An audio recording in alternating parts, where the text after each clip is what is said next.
नियोजन आणि टायमिंग असल्यावर डाळिंबीसारखं उत्पादन देणारं, पैसे कमवून देणारं दुसरं पीक आता सध्या तर कोणतं नाही. पहिले पण डाळिंब करत होतो आम्ही पाठीमागच्या एक 10 वर्षापूर्वी. नंतर तेल्याचं मोठा प्रस्थ माजलं, त्यानंतर डाळिंब थोडंसं बाहेरच पडलं डाळिंबीतून. गावच पूर्ण डाळिंबीचं जवळपास 60% बागा. पहिला तर मागच्या एक 10 वर्षापूर्वी 80% डाळिंब होत. डॉक्टर BT गोरे यूट्यूब चॅनल आहे त्यांचा. रोज संध्याकाळी सरांची कमीत कमी 10 मिनिटं का होईना पण मी व्हिडिओ बघत असतो. आणि BT गोरे सरांमुळं डाळिंब पीक खरंच खूप सोपं झाले. नमस्कार, माझं नाव सचिन मधुकर केसकर. मी वरपुटे खुर्द, तालुका इंदापूर, जिल्हा पुणे. माझा एक 1000 झाडांचा डाळिंबीचा प्लॉट आहे. हा सगळं मार्गदर्शन डाळिंब रत्न डॉक्टर BT गोरे सरांच्या माध्यमातून या प्लॉटचे सगळे शेड्यूल्स राजू भोंगुर्जींकडून, माऊली वगैरे सर्व्हिसेस इंदापूर, आणि आता नवीन त्यांची एक ब्रँच निमगाव कितकीला झालेली आहे. त्यांच्या मार्फत ह्याचं सगळं शेड्यूल आणि स्प्रेची सगळी माहिती त्यांच्याकडून मी घेतो. रिझल्ट चांगला आहे. सगळी ब्रँडेड औषधं सरांच्या मार्गदर्शनाखाली वापरतो आणि रिझल्टही चांगला आहे. गेल्या वर्षी पहिला बार होता, यावर्षी दुसरा बार आहे हा. गेल्या वर्षी पहिल्या बाराला 13 किलोने पर झाड ॲव्हरेज निघाला होता. या वर्षी अजून चालू आहे. आता सेटिंग पूर्ण झालेलं आहे. आता बाग कव्हर करायची 2 दिवस. आभाळामुळे थोडंसं थांबलोय. उष्णता आणि पाऊस येण्याचं प्रमाण आहे, पावसाचं वातावरण सांगितलं, त्यामुळे थांबलोय 2 दिवस. पुढच्या आठवड्यात कव्हर होईल. कव्हर करून घ्यायची. बाकीचे कांदा पण असतो. कांदा पण BT गोरे सरांच्याच ह्याच्या मार्गदर्शनाखाली, म्हणजे कांद्याचं पण शेड्यूल मी राबवतो. कांदा यंदा 1.5 एकर होता. 1.5 एकरात अंदाजे एक 500 बॅगच्या आसपास उत्पन्न अपेक्षित आहे. टोटल 30 एकर क्षेत्र आहे इथं. त्यातलं डाळिंब 1000 झाडं आहे. पलीकडे एक 700 झाडाचा प्लॉट आहे, तो पण सरांच्याच मार्गदर्शनाखाली होतो. 1700 झाडं डाळिंबीचं आहे. हा प्लॉट 1000 झाडांचा आहे आपण देतो. पहिले पण डाळिंब करत होतो आम्ही पाठीमागच्या एक 10 वर्षापूर्वी. नंतर तेल्याचं मोठा प्रस्थ माजलं, त्यानंतर डाळिंब थोडंसं बाहेरच पडलं डाळिंबीतून. आता नंतर मग द्राक्ष वाढवली होती आम्ही. आता द्राक्षे काय ते अवकाळीमुळं ह्याच्यामुळं द्राक्षेत म्हणावं असं रिस्क खूप होती. नंतर मग आता द्राक्षे काढल्यानंतर परत डाळिंबीकडे वळा. डाळिंबात तसं डिअरिंग म्हणजे पहिल्यापासूनच डाळिंब तसं रक्तातलंच पीक आहे आमच्या ते माइंडचं पूर्ण, म्हणजे डाळिंबच पीक आहे खरं आमच्या इथलं. आमचं गावच पूर्ण डाळिंबीचं जवळपास 60% बागा. पहिला तर मागच्या एक 10 वर्षापूर्वी 80% डाळिंब होत. आता एक 40% डाळिंब आहे गावात. त्यात ते थोडंसं अजून सोपं, कसं सरांच्या ह्याच्यामुळे अजून सोपं डाळिंब पीक झाले. डॉक्टर BT गोरे सरांचं शेड्यूल फॉलो करा. डाळिंब खूप सोपं आहे. फक्त नियोजन पाहिजे, टायमिंग पाहिजे. नियोजन आणि टायमिंग असल्यावर डाळिंबीसारखं उत्पादन देणारं, पैसे कमवून देणारं दुसरं पीक आता सध्या तर कोणतं नाही. मी सरांना प्रत्यक्षात राजू भोंगुर्जी आहेत ना, त्यांच्या जो ते माझे म्हणजे मित्रच आहेत, आमचे क्लासमेटच असले. त्यांच्या जसं जसं सहवासात जास्त ते जास्त सरांच्या BT डॉक्टरांच्या सहवासात गेले, तसे सगळ्याच औषधाचा रिझल्ट आला आहे. याच्या आधी आता तुम्ही जे म्हणता ना, आता ही भीष्मा म्हणजे खोडं धुण्यासाठी वापरतो, याच्या आधी करायचो म्हणजे पहिला, पण ते पिन होल काय कधी जात नव्हतं. आता ह्या वयाने ते बोरर किंग आहे, भीष्मा आहे, सरांनीच रेकमेंड केलेली त्या औषधाची. परफेक्ट रिझल्ट आहे. गेलेली झाडं सुद्धा चालू होतात परत. इंडेप्टन हमला घेतला आता आमुष्याला घेतलं. त्याच्यासोबत मला वाटतं कॉन्टॅक्ट होतं. इंडेप्ट, हमला आणि कॉन्टॅक्ट. सरांचे 2-3 वेळा आम्ही लेक्चर्सला गेलेलो होतो. निमगावला पण त्यांचा शेतकरी मेळावा, परत टेंभुर्णीला एकदा गेलो होतो, इंदापूरला परवा झाला. सरांच्याच लेक्चर्समधून, सरांच्या यूट्यूबच्या व्हिडिओमधून, BT गोरे सरांच्या व्हिडिओमधून त्यांनी खूप सोप्या पद्धतीने ते सांगितलेलं, आणि त्याचा रिझल्ट पण मिळतो. ज्यावर ती पिन होल येत नाही त्यावर ती रिझल्ट त्या ह्याच्यातच आहे. आता हे 1000 झाड आहेत, एक पण झाड यात गेलेलं नाही. 2ऱ्या वर्षाचा बहार आहे. रोज संध्याकाळी सरांची कमीत कमी 10 मिनिटं का होईना पण मी व्हिडिओ बघत असतो. त्यांच्या यूट्यूबच्या चॅनलला, डॉक्टर BT गोरे यूट्यूब चॅनल आहे त्यांचा. त्याच्यावर ते वेगवेगळ्या नवीन माहिती रोज काही ना काय बघा शिकायला मिळतं. त्याप्रमाणे सगळंच शक्य होत नाही, पण एक 10% जरी शक्य केलं तरी त्यात बराचसा कांद्यात वगैरे जास्त रिस्पॉन्स म्हणजे उत्पन्न वाढलेलं जाणवतं. आणि BT गोरे सरांमुळं डाळिंब पीक खरंच खूप सोपं झालं. म्हणजे मी काय म्हणतो, ते स्प्रे घ्या आणि निवांत बस. ते स्प्रे त्याचं काम करतोय, आपण आपलं काम करा. गेल्या वर्षी तर मी 14 एप्रिलला पहिलं पाणी दिलं. यंदा तरी जरा आली आहे, लवकर आली. 19 जानेवारीचं यंदा पहिलं पाणी. गेल्या वर्षी 14 एप्रिलचं पहिलं पाणी होतं आणि आपल्याला सगळं माहिती आहे, सगळ्यांनाच माहिती आहे अख्ख्या महाराष्ट्रात मला वाटतं 15 मेच्या आसपास पहिला पाऊस झाला. तसा पाऊस आहे की तसा 15 मे हार्वेस्टिंगपर्यंत माझं मला वाटतं सप्टेंबरमध्ये हार्वेस्टिंग झालं, ऑक्टोबरमध्ये, सप्टेंबरमध्ये. त्या दरम्यान असा एकही आठवडा नाही झाला की पाऊस आला नाही. असं म्हणजे एक आठवडा पण गेला नाही की कोरडा आठवडा. प्रत्येक आठवड्यात पावसाने हजेरी बागेत म्हणजे लावलेलीच आहे. पण मी सांगायला एक अभिमानाने आणि आनंदाने सांगेन की एकही कॅरेट डांबऱ्या, कुजवा, तेल्या एकही कॅरेट निघालं नाही. सगळं मिळून 13 टन माल गेला. 13 टनात एकही निघालं नाही. मग ह्या औषधाचेच रिझल्ट आहेत ना, म्हणूनच निघालं नाही, म्हणूनच झालं नाही. म्हणजे रिजेक्शन म्हणतो ना आपण, रिजेक्शन बागोतून रिजेक्शन निघालं, असं एकही कॅरेट नाही. आणि ह्याला राजू भोंगुर्जी साक्षीला आहेत, स्वतः ते साक्ष देतील ह्या गोष्टीची.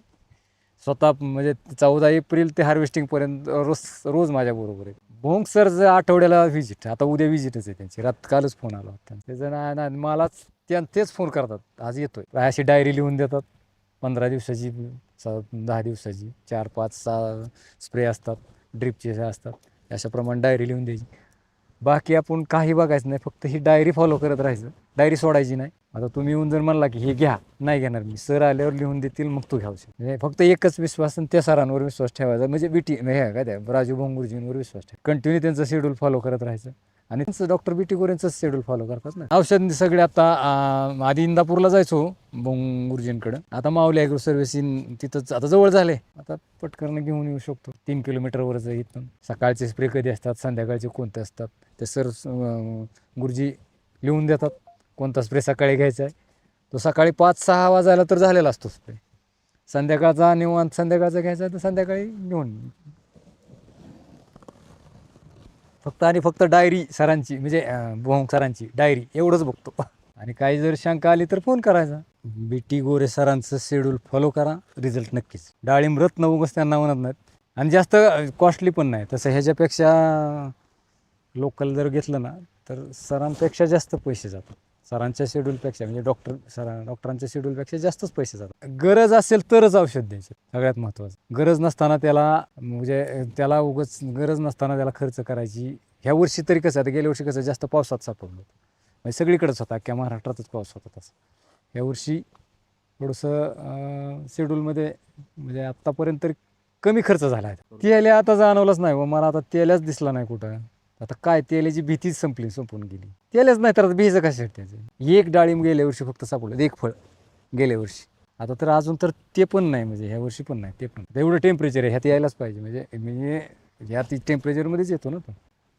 आता कुठं काय अजून तर नाही. काय भिवू नका, डॉक्टरांचं शेड्यूल फॉलो करा आणि तेल्यापासून खरंच मुक्त व्हा. नाही तेल्या नाही ना. आता सरांचं एक, आम्ही गेल्या वर्षी ते ॲव्हेनाचा जे कार्यक्रम होता का तो, तिथं आलो होतो त्या सरांच्या प्लॉटवर, सरांच्या घरीच थोडं. ते सर स्वतः आले होते आम्हाला, त्यांची बाग आहे ना खाली तिथं, शरद किंग मला वाटतं काय, तर ते तर त्या गुठीपासून त्या झाडांवर तेल्या होता. सरांनीच स्वतः सांगितलं की चॅलेंज म्हणून मी ती रोपं घेतली होती, म्हणजे सर बीटी गोरे सर म्हणून, की ते लावायची नव्हती पण चॅलेंज घ्यायचं होतं, की चॅलेंज म्हणून ती रोपं लावली, त्याच्यावर गुटीलाच तेल्या. तर आम्ही गेलो तर आम्ही म्हणलं गुटी कुठलं तेल्या कसलाच दिसला नाही आम्हाला, नाहीच दिसला तेल्या, त्या प्लॉटमध्ये पण नाही दिसला, आणि ह्या वर्षी पण नाही आहे. आणि सरांचं काय, आपल्या इकडं ही तर रिझल्ट आहेच ना. तर ते 51 मिनिटाचा पाण्याचा विषय व्हिडिओ दिलेला आहे सरांनी, मी पूर्ण 3-4 वेळा बघितला.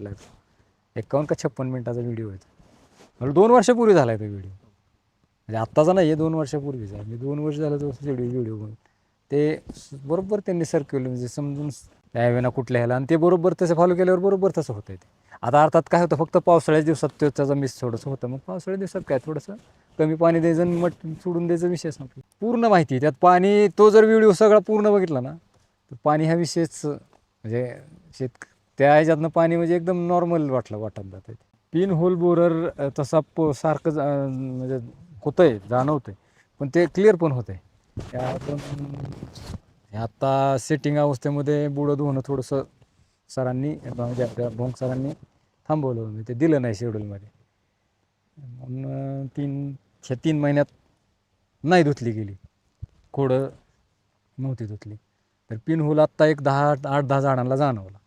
मग ते परवा मुशाला ते देऊन घेतलं, इंडेप्टा, कोणता पाणी, हमला. आता रिझल्ट होणारच त्याचा, होणार. फक्त आता काय होणार, ते जे झाडाला इजा झालेली ते भरून यायला वेळ लागतो. ह्यासाठी 3-6-9-12चं सूत्र जे आहे ना सरांचं, हे शेड्यूल हे फॉलो केलं पाहिजे. सरांनी ते पण एक खूप सोप्या पद्धतीत समजून सांगितले. 3-6-9-12 ते कुठल्या महिन्यात काय घ्यायचं, कुठल्या त्या अमावस्याला कोणचं काय घ्यायचं. खताचं पण आता सरांनी ते गायत्री संजीवनीचं नवीन सांगितलंय ना, आता मी आणून ठेवलंय बघा. आता ते मळी कारखान्याची घेऊन ठेवली. ह्या 15 दिवसात खत घेऊन ठेवून त्याचं तयार करून पुढच्या वर्षीसाठी ते करायचं. ते पण सरांनी सगळं सोपं केले. डाळिंब हे पीक खूप सोपं केलं आहे सरांनी, म्हणजे डॉक्टरांनी. म्हणजे खरंच डॉक्टरांचे खरं आभार मानले पाहिजेत की त्यांनी खूप मेहनत घेतली त्या ह्याच्यावर. एकदम अगदी सोपं सहजतेने डाळिंब. ते पहिलं एवढं नव्हतं. पहिलं कसं, आणि पहिलं एवढं त्याच्याकडे डाळिंबाकडं. आता सगळ्यात सोपं पीक डाळिंब वाटतं. 93 रुपयाने गेल्या वर्षी माल दिला होता. 11 टन सगळा व्यापाऱ्याला गेला होता. आणि मी सांगितलं ना, एकही डांबऱ्या म्हणून बाजूला काय माझ्या शेजारच्या बागा फेल गेल्या होत्या. म्हणजे आता ते नाही, मी शेजारी ज्या आहेत प्लॉट त्यांच्या पद्धतीने त्यांचं होतं, पूर्ण गेलं होतं. त्यांचं एक सुद्धा डाळिंब गेलं नाही मार्केटला किंवा व्यापाऱ्याला. माझं एक सुद्धा बाहेर निघलं. आणि कंटिन्यू ह्यात पाणी होतं. हे दलदली थोडी ह्या जमिनीची पूर्ण खालच्या बाजूला तर उतार आहे, तिथं पाणी साठून राहील. एक सुद्धा टीक डांबरेची आहे म्हणून व्यापाऱ्यांनी माल बाजूला काढलाय असं नाही. ड्रॉपिंग तर यंदा झालंच नाही. गेल्या वर्षी तरी झालं होतं. गेल्या वर्षी नेमकं 15 मेचा पाऊस हा 20 मेला पाऊस आला होता बरोबर. तो 20 मेचा पाऊस हा फ्लावरिंग स्टेजमध्येच होता गेल्या वर्षीचा. त्याने ड्रॉपिंग झालं होतं. पण यंदा ड्रॉपिंग झालं, फक्त नरकळीच पडली, मादी कळी पडलीच नाही. ड्रॉपिंगच नाही. तुम्हाला खाली बघा किती. BT गोरे सरांच्या यूट्यूब चॅनलला सबस्क्राईब करा. चॅनलवर चे व्हिडिओ जे सर नवीन आपल्या माहिती शेतकऱ्यांसाठी पाठवत असतात, बघा, त्याचा अभ्यास करा. मी पण सरांचा सबस्क्रायबर आहे. आम्ही रोज सरांचे व्हिडिओ नवीन पाहत असतो. माझा गेल्या वर्षी सरांचा आंबे बहारचा कोर्स झालेला आहे, तुम्ही पण करा. खूप माहिती होती आणि खरं कोर्स केलं